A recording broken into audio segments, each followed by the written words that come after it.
Hello বন্ধুরা, সবাই কেমন আছো? ভালো আছো? আমিও ভালো আছি। আজকের আমি তোমাদের জন্য আবারও নিয়ে এসেছি আরও একটি নতুন প্রশ্ন এবং তার উত্তর নিয়ে। হ্যাঁ বন্ধুরা, তোমরা নিশ্চয়ই থাম্বনেল দেখে বুঝতে পেরেছো আজকে কি নিয়ে এসেছি। আজকে তোমাদের জন্য নিয়ে এসেছি কোর্স 1.4.6 B.Ed 4th সেমিস্টার, অর্থাৎ যারা WBUTTEPA আন্ডারে B.Ed 4th সেমিস্টারে পড়ছো তাদের জন্য রইল আজকের এই গুরুত্বপূর্ণ কোর্স 1.4.6 এর একটি প্রশ্ন এবং তার উত্তর। তাহলে বন্ধুরা চলো আর দেরি না করে শুরু করা যাক আজকের আমাদের এই গুরুত্বপূর্ণ প্রশ্নের উত্তরটি। প্রশ্ন: পরিবার ও সমাজে লিঙ্গ পক্ষপাতের প্রভাবগুলি আলোচনা করো। কি বললাম দেখে নাও। পরিবার ও সমাজে লিঙ্গ পক্ষপাতের প্রভাবগুলি আলোচনা করো, 5 মার্কসের খুব ইম্পর্টেন্ট প্রশ্ন। ইংলিশ টার্মটা দেখো, discuss the effect of gender bias in society and family. তো বন্ধুরা চলো উত্তরটা দেখে নাও। পিতৃতান্ত্রিক সমাজ ব্যবস্থার উদ্ভবের সঙ্গে সঙ্গে জীবনের প্রতিটি ক্ষেত্রে নারীর প্রতি বঞ্চনার ইতিহাস শুরু হয়।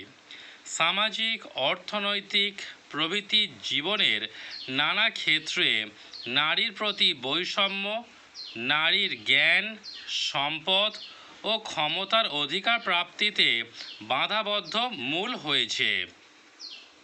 এরই ফলশ্রুতিতে পুরুষের প্রতি এই পক্ষপাতিত্বে নারী হয়েছে বৈষম্যের শিকার। তাহলে বন্ধুরা আমরা এখানে দেখতে পাচ্ছি যে পুরুষতান্ত্রিক বা পিতৃতান্ত্রিক সমাজ যখন উদ্ভব হলো তার সঙ্গে সঙ্গে নারীর প্রতি বঞ্চনার একটা ইতিহাসও শুরু হলো, এবং সেখানে আমরা আর কী দেখতে পাচ্ছি? নারীর প্রতি বৈষম্য, নারীর জ্ঞান, সম্পদ, ক্ষমতার অধিকার সমস্ত কিছুতেই একটা বাধা সৃষ্টি করা হয়েছে। আর তারই ফলশ্রুতিতে কী হয়েছে না, পুরুষের প্রতি পক্ষপাতিত্ব, অর্থাৎ পুরুষকে এগিয়ে নিয়ে রাখা হয়েছে। পুরুষের প্রতি পক্ষপাতিত্বে নারী হয়েছে বৈষম্যের শিকার। কখনো কখনো একে বলা হয়েছে লিঙ্গ বৈষম্য। কেমব্রিজ ইউনিভার্সিটি প্রেসের দ্বারা প্রকাশিত কেমব্রিজ বিজনেস ইংলিশ ডিকশনারিতে বলা হয়েছে, লিঙ্গ পক্ষপাতিত্ব হলো এমন একটি উপায় বা পথ যেখানে নারী ও পুরুষের মধ্যে পক্ষপাতিত্বমূলক পার্থক্য নির্দেশ করা হয়। সুতরাং লিঙ্গ পক্ষপাতিত্ব বলতে শুধু নারীর প্রতি শুধু নারীর প্রতি বা শুধু পুরুষের প্রতি পক্ষপাতিত্ব বোঝায় না, কোনো একটি বিশেষ লিঙ্গের প্রতি পক্ষপাতিত্বকেই নির্দেশ করে, অথচ যেখানে নিরপেক্ষতা থাকার যথেষ্ট প্রয়োজন আছে। কথা ভাবা ঠিক নয় যে শিক্ষক, বিদ্যালয় কিংবা অন্য কোনো প্রতিষ্ঠান ইচ্ছাকৃত বা জেনে শুনে এক পক্ষের প্রতি পক্ষপাতিত্ব করে এবং অন্য পক্ষকে বৈষম্যের দিকে ঠেলে দেয়। অনেক ক্ষেত্রে এইসব ঘটনা ঘটে সমাজ জীবনে প্রচলিত ধারার মধ্যে অনিচ্ছাকৃতভাবেই। এইসব পক্ষপাতিত্বমূলক দিকগুলি আমাদের সমাজ, সভ্যতা, সংস্কৃতিতে এমনভাবে প্রথিত হয়ে আছে যে বহু মানুষই জানেন না তারা কোনো না কোনো পক্ষকে পক্ষপাতমূলক দৃষ্টিভঙ্গিতে আচরণ করে। অবচেতনভাবেই এই ধরনের আচরণ তারা সম্পাদন করেন। এই সমস্ত আচরণগুলিকে যদি তারা বিশ্লেষণ করে দেখেন তাহলেও দেখা যাবে তারা কোনো এক পক্ষের প্রতি ইতিবাচক দৃষ্টিভঙ্গি পোষণ করছেন, অন্তত সেইভাবেই বেছে নিতে অভ্যস্ত থাকেন। এর মূলে আছে আমাদের সমাজ সংস্কৃতিতে প্রথিত লিঙ্গ দৃষ্টিভঙ্গি, অর্থাৎ নারী ও পুরুষকে আমরা কোন দৃষ্টিতে বিচার করছি ও গ্রহণ করছি। লাস্ট প্যারা কী লিখবে?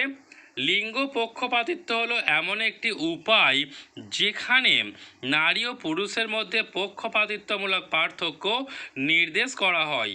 এই লিঙ্গ পক্ষপাতিত্ব কখনো কখনো বালিকা বা নারীর পক্ষে যায়, আবার কখনো কখনো ছেলে বা পুরুষের পক্ষে যায়। সুতরাং লিঙ্গ পক্ষপাতিত্ব বলতে শুধু নারীর প্রতি বা শুধু পুরুষের প্রতি পক্ষপাতিত্ব বোঝায় না, কোনো একটি বিশেষ লিঙ্গের প্রতি পক্ষপাতিত্বকেই নির্দেশ করে, অথচ যেখানে নিরপেক্ষতা থাকার যথেষ্ট প্রয়োজন আছে। বন্ধুরা, এই ছিল আজকের আমাদের B.Ed 4th সেমিস্টার কোর্স 1.4.6 এর একটি গুরুত্বপূর্ণ প্রশ্নের উত্তর। বন্ধুরা, আমার এই চ্যানেলটি যদি তোমাদের ভালো লেগে থাকে তাহলে একটি লাইক করো, শেয়ার করো এবং সাবস্ক্রাইব করে দাও, যাতে পরবর্তীকালে আরও নতুন নতুন ভিডিও, নতুন নতুন ক্লাসের প্রশ্নের উত্তর তোমাদের কাছে পৌঁছে দিতে পারি। তো বন্ধুরা, এই ছিল আজকের আমাদের ক্লাস। পরবর্তী ভিডিওতে দেখা হচ্ছে আরও একটি নতুন ক্লাসের নতুন প্রশ্নের উত্তর নিয়ে। সো বন্ধুরা, থ্যাংক ইউ।